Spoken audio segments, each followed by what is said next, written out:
Eating Turkish street food for 24 hours in Istanbul. Is this Asyan food? Hayırdır baba? Asyan masyan. Giant knife, and I have a feeling he's gonna feed me. In this video, Right here.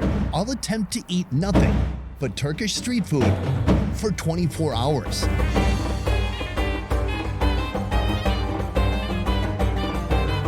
Oh, we are in Istanbul, Turkey, and we're gonna take you on a food tour like you have never seen before. Let's get to it.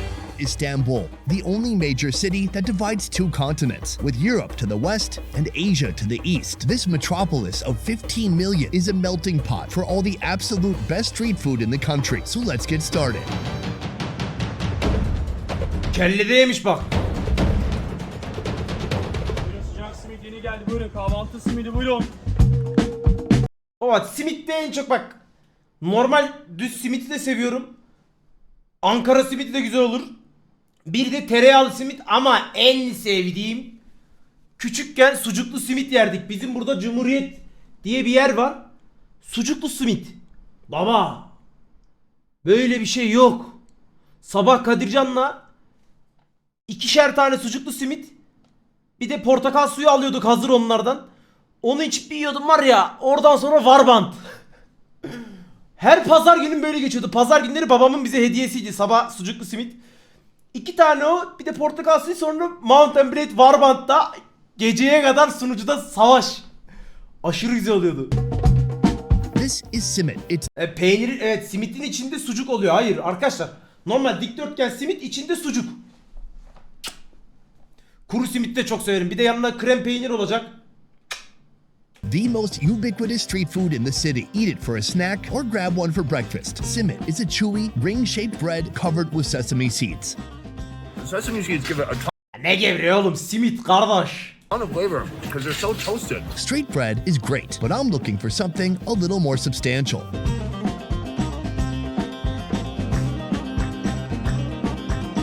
It is 9 in the morning. We are just starting the day, and we are starting with breakfast. We've come to a very typical Turkish breakfast spot. This is basically the Denny's of Turkey, although way better. Let's go inside and check it out. Bura neresi mesela? Bilen var mı? Aa, bura şura diyen. Nere bura? Çakmak 2002. Semt ne oluyor? Beşiktaş. Beşiktaş diyorlar baba. Beşiktaş çarşı diyorlar. Beşiktaş kahvaltı. Allah Allah, Beşiktaş'ta kahvaltıdan sokağa diye bir yer mi var la? Ben bir gideyim buraya. Ne oluyor kahvaltıcılar sokağında? Hani meşhur mu? Yoksa hani öyle kahvaltıcılar sokağı mı? Yoksa hani abi böyle bir kahvaltı yok. Efsane mi falan mı? Ha, kahvaltı demeyin arkadaşlar. Özelliğini soruyorum, hani çok iyi bir kahvaltıcı mı? Niye hakaret ediyorsun bana, sikerim bak seni. Ram, soru soramayacağız mı lan? Normal, tamam. So this is the kitchen right behind me. There are some orders that are about to go out. If you sneak around here, you can see somebody has ordered some fried bread, some tea, even French fries for breakfast. It's amazing. I'm gonna go inside and figure out what's going on. We are starting with a local fried bread known as pişi. This one is Pişi mükemmel bir şey ya. Rahmetli babaannem bir pişi yapardı. going to be stuffed with this, pastrami, and also a little bit of cheese. So he starts with the dough, he flattens it out, he's put some oil on the counter already, he just gets a little rip of pastrami and then some cheese on top too. Close it up like an envelope, almost like an empanada, give it a bit of a crimp, and that is going to head off to the oil. Very nice. Bu çiğ börek mi? Welcome to breakfast. It's big, it's heavy. I mean, obviously all this could feed Nerede yumurtalı kavurma? Kavurmalı yumurta. Nerede sucuklu yumurta? Nerede baba?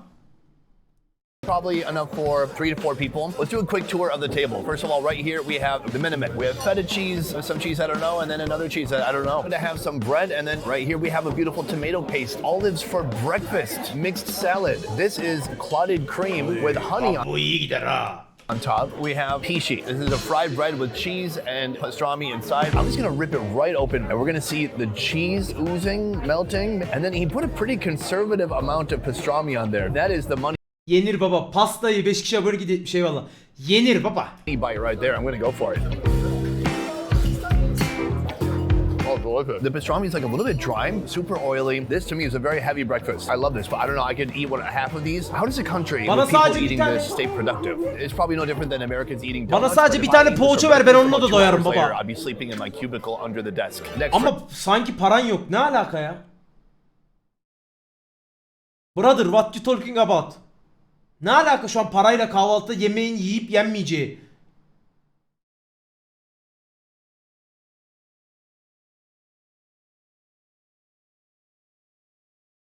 right here we have the main course. This is the menemen. If you're looking for a classic Turkish breakfast, go for the menemen. It starts with a combination of tomato Menemen paste candır and ya. green chilies, and soon some eggs. But the toppings here are endless. This morning, I'm going with the Aa, spicy sucuklu menemen. sausage. Then they add some eggs and some mozzarella cheese. It's not a soup, it's not an omelet, it's menemen. Take a look at this. You can see the big chunks of sausage. One thing you have to remember, whenever you're in a Muslim country like this, that is not going to be pork sausage. Ama ben menemeni biraz daha sulu seviyorum ya. Reklam. Geçer birazdan kardeş. Reklamları bayağı kıstım. Ben menemeni biraz daha sulu seviyorum Johnny. Değil mi, böyle bir altında bir su olacak. O akar. Yani sucuğu ayrı olsa da olurmuş. Soğan da olur ha. Bana hiç fark etmez. Menemen olsun yeter. Ama bak ben şeyi çok seviyorum harbi. Sabah kalkmışsın. Evde tabakta bir tane poğaça duruyor. Onu al, tamam mı? Tadımlık kahvaltı öncesi. Onu yiyeceksin. O odana gideceksin. Bir dolaşacaksın. Bir su alacaksın yanına. Ondan sonra kahvaltı sofrasını bekleyeceksin. Stop talking, let's try it out. Oh, how do you even categorize that? It is like a very wet omelet. I mean, obviously super tomatoey. There's not really a spice to it. It's not spicy, but you can taste the fresh green chilies inside as well. I'm still trying to figure out if this is a spicy country or not. So far, my instincts tell me not really. So that is just the beginning of our day. We are eating Turkish food for 24 hours, which is not going to be that hard because we're in Turkey. Let's keep moving. Most Bakalım of nereye Turkey's gidiyor? borders are surrounded by water, and in those waters, you'll find these. One of the most unique street foods in Istanbul. Mussels, but with a little bit of a twist. 22 years Mideci ago, the owner Yasin. of this establishment started on the street with his little platter, and he was so popular, or he got investments, or he went on Shark Tank, and then somehow he pitched them on making a whole restaurant with multiple flavors of mussels, and here we are. All right, let's go inside the kitchen. I didn't Güzel mi actually burası? ask permission. Gittiniz Let's mi? see if they get wise to what I'm doing.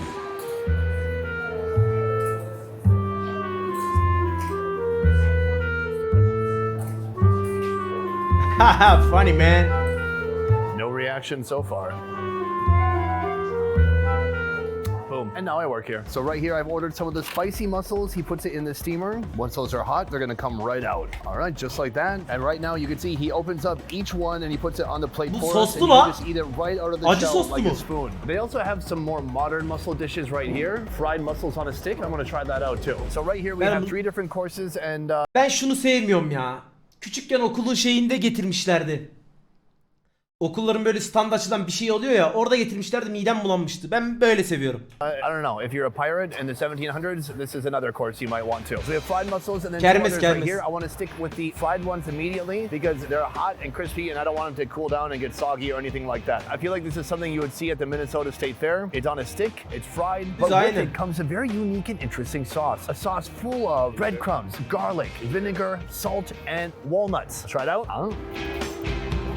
Oh wow, that's a delicious sauce. Slightly sour, really thick, very lovely. And these mussels, my gosh, God look of how War'a bugün crispy this thing başlayacağız. is. The way he cooked it is so interesting. He employed a frying technique I've never seen before in my life. The mussels have already been battered, floured. They're on this tray here, getting the oil ready. First he puts it in the solution here of mineral water and baking soda. He says it's gonna make it even more crispy, but I've never seen anything like that. I wanna try one just alone. You can really feel the crunchiness, but you can taste the mussel too, and the mussels taste great. So this is a more modern take on mussels, but I'm a real traditionalist. So right here, we have the OG version. To be honest, when I first saw people selling mussels on the street, it freaked me out a little bit because I was looking for ice. I was looking for some way to preserve the mussels because sometimes it can still get hot here. Now that I see inside, I see how it's prepared, it makes a little bit more sense to me. I mean, the rice is in there, the mussel's cooked already, and the shell's like a little lunchbox, keeping it fresh. Mussels, or midye dolma, must have a fresh squeeze of lemon before you throw them back. I secretly want him to feed me. Oh, right here, right here. Bu güzel ama kötü Green değil ki. lemon in the Peaceful eyvallah, sunlight, teşekkür it's ederim. glistening. It balances it out a little bit. And I'm talking, let's try this mussel. Çeviri otomatik arkadaşlar. Oh, so many thoughts and emotions. You can see if I remove the muscle, there is a load of rice in there. Oh, it's like a little taco. So you can see some of the seasonings on there too, the pepper, the cinnamon. When is the last time you had mussels with cinnamon? So this right here is a spicy version of this. The only difference is Yani bence şey güzel olmaz ya, acı soslu, ne diyorsunuz? Ben hiç denemedim de. they put some chili paste on there Gol mü gol? Ne golü? Kim gol attı? as well. Give it some lemon and let's try it out. Oh, it's a little bit spicy. It's got a little bit of kick. I respect it. That's got to be the spiciest thing I've had so far in Turkey. Oh wait, I've been dying to ask this since I was a Ben kid. bilmiyordum lan bugün You maç guys eat olduğunu. turkey? Yeah, for New Year's Eve especially. For New Year's? Yeah. Turkey eats turkey. So that is mussels in Turkey. It's a completely different approach to this seafood, what I've never seen before, but it's really fun to try out. We've just entered a Turkish pickle shop here. They pickle everything you can imagine. Oy, beni buraya koy işte baba. Let's take a quick tour. These are two different types of Aha, size dediğim buydu işte. Hüsmen Ağa'dan ben bunu alıyorum. Çok güzel baba ya. chilies. Garlic, they pickle pickles. Here we have carrots. They've got chilies. They've got small pickles. They just pickled a whole cabbage basically. They've got cauliflower. They've got jalapenos. They have okra. A little bit of everything. I'm gonna get kind of a grab bag. Bu arada pancar turşusu tüketin. Dinleyin beni. Ara ara bir pancar turşusu yiyin. Çok yararlı. Random pickles. Let's go for it. In Turkey, you'll find pickled veggies of all kinds. Then there's the pickled fruits and even just some straight up pickled juice. Some pickling I see going on in this establishment is downright reckless. I saw pine cones somewhere. You can't pickle a pine cone. Oğlum zaten hastalığınız varsa tüketmeyin arkadaşlar. Onun detayını benim vermeme gerek yok. You can't even eat a pine cone, can you? I want to try this first. This is an unripe plum. Erik turşusu bu. That's Ağzı interesting 'cause it tastes like a sulandı. little like sour apple. This is a pickled unripe melon. They begged me to slice it and I said no. So let's see how much I regret that. Probably slicing it would be a good idea. Very intense, different from a cucumber type pickle. I like it. I give this one a passing grade. Bunu ben Of course, if the sevmem. pickles get to be too much, you can cleanse your palate with pickle juice. And I believe they've garnished it with a pickle. I heard they have a giant bottle in the back with a pickled body. Aç karnına içmeyin bunu. That's not bad. The weirdest among us have finished all their pickles and thought, I'll drink some pickle juice, right? Here they have a cabbage bundle. It's like a pickled vegetable roll. Ugh. Wow, this would be so good if you sliced it up a little bit. They have like really finely minced cabbage and carrots and stuff in there. It tastes quite good. Here, finally, they pickled an entire eggplant. Ağzım sulandı ya. So far. Overall, I love the way they prepare it. I think the move here would be cut everything small, have it with something else, have it with beer or wine or your meal, in between other heavy bites, in between heavy meat or cheese, and it sounds pretty good. I don't think anyone's meant to just eat it this way, unless you're just a complete animal. Our final location is cooking up kebabs on a massive scale. You may be familiar with the famous Dönere bak la. glittering Turkish doner kebabs. But this is also a kebab, and this is a kebab too, Firin kebab. Welcome to Küvenç Göndela. This is a restaurant specializing in all things lamb meat. I've got the meat man right next to me right here. We're gonna do a quick meat tour. Firin kebab is made from giant chunks of lamb meat, slow cooked in their own animal oils for hours. Right there, we have a lamb shank. With one flick of the spoon, the meat just comes right off. So you can see how Nasıl extremely yumuşacık harbi soft lan? and tender that meat is. Do you want to try some too? Oh, just me? All right.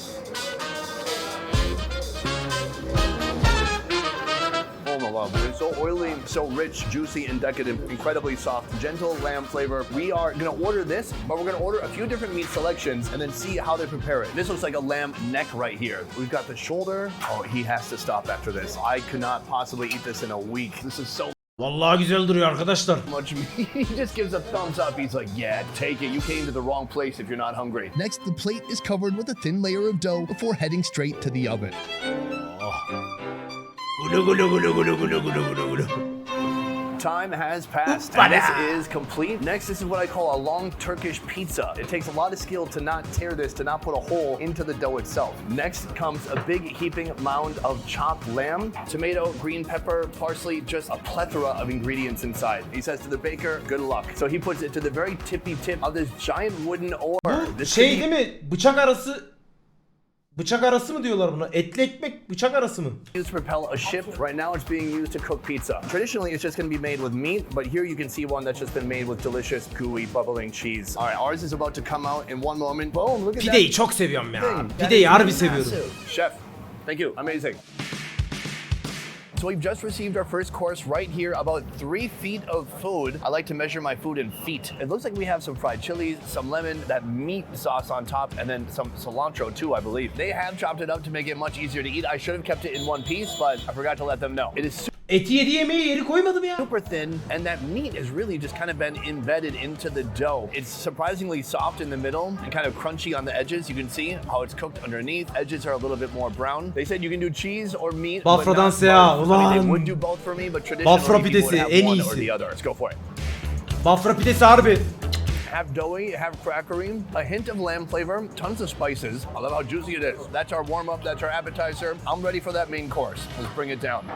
The main course is here. My man Hussein, the owner of this whole operation, if you couldn't tell from all the pictures, caricatures of him around the restaurant, this is not complete because he has a giant knife and I don't think he's mad at me. So I think he's gonna stab this. All right, epic reveal. He is cutting away the bread. Now, normally, the guests would not have seen anything at this point. So this would be a complete surprise as to what's inside. For me, it's a second surprise. Oh, yes. I have a feeling he's gonna feed me. We've got some bread. He puts some Buraya meat la in there. kebapta. Bu yenir kardeşim, bu nasıl yenmez la? Oh. Oh my God. It's succulent, it's soft, it's so delicious. Like the oil is caking my lips right. Aklıma şey dayı geldi ya, bak bak. Neydi o? Warwick dayı vardı ya, kebap yiyen dayı. Neydi o ya? Kelle mi yiyordu? Şöyle böyle inceden böyle baba. Ay Hakan, sen insan mısın? Ben hayvanım ben. Yemin ederim midem bulandı seni böyle görünce. Yemekten tiskindim ya. Hayvanım ben. Çok iğrençsin. Ya ben istemiyorsan git. Mikrop diyor adam. Ay Hakan, sen insan mısın? Ben hayvanım ben. Yemin ederim midem bulandı seni böyle görünce. Yemekten tiskindim ya. Hayvanım ben. Çok iğrençsin. Ya ben istemiyorsan git. Mikrop. İnsanları da tiskindireceksin.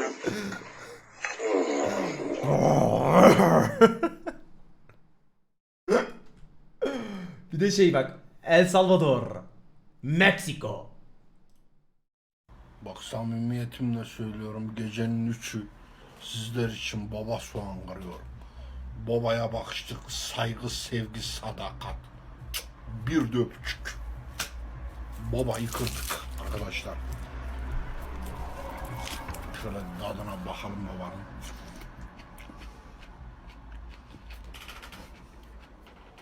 Mükemmel.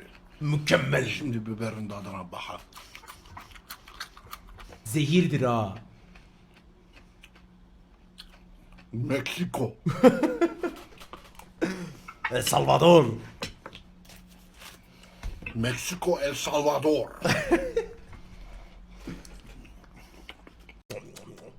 Reisler patlatıyor baba. Right now. This is RRaenee. Yes, kaburga. Oh my God. It's like barbecue. Erkek diyen adam aç. Video bitince hatırlatsana. Are there spices on here? No spices. No spices. Salt ve kuyruk yağı. They put some of the tail fat in there to help Salt ve kuyruk yağı. give it flavor, but really the meat has so much flavor already, it doesn't really need any help. It's just like barbacoa that I had in Mexico, and it is outstanding. Bu güzeldir, iyi Making gider. airplane sounds. This is like a meat masterpiece. One of the best lambs I've ever had in my life. I think I can feed myself from here on out if you'll allow me to. I've got some gloves right here of my own. You don't have to have gloves, but I also don't want my hands to smell like lamb because then I'm gonna have stray dogs following me. The dogs here are huge, and it's because they eat tourists. The neck is really one of my favorite parts. I just want to eat it as it is, like this. Incredibly soft. You can see here, it's just so full of musculature and meat. It's been sitting here for a long time and it is still insanely hot. Put some neck meat on a cracker. It's stupid good. It is incredibly rich, as you can imagine. I'm super impressed. It's one of the most interesting places I've ever been to, Değil mi? especially to eat lamb. Nobody Yenmez by the way. Baba bu nasıl yenmez by the way? Come on man. this place. Delicious lamb flavor, a little bit of salt, and a lot of care, love, and time given to each body part as they cook it. 10 out of 10, highly recommend. Boom, guys, that is the end of the video. I want to say a huge thank you to Culinary Backstreets at culinarybackstreets.com for making this happen. Yani hoş geldin bu arada tekrardan. Yani bir şey diyeceğim. Baba. Yemek dediniz, beni benden aldınız. Benim canım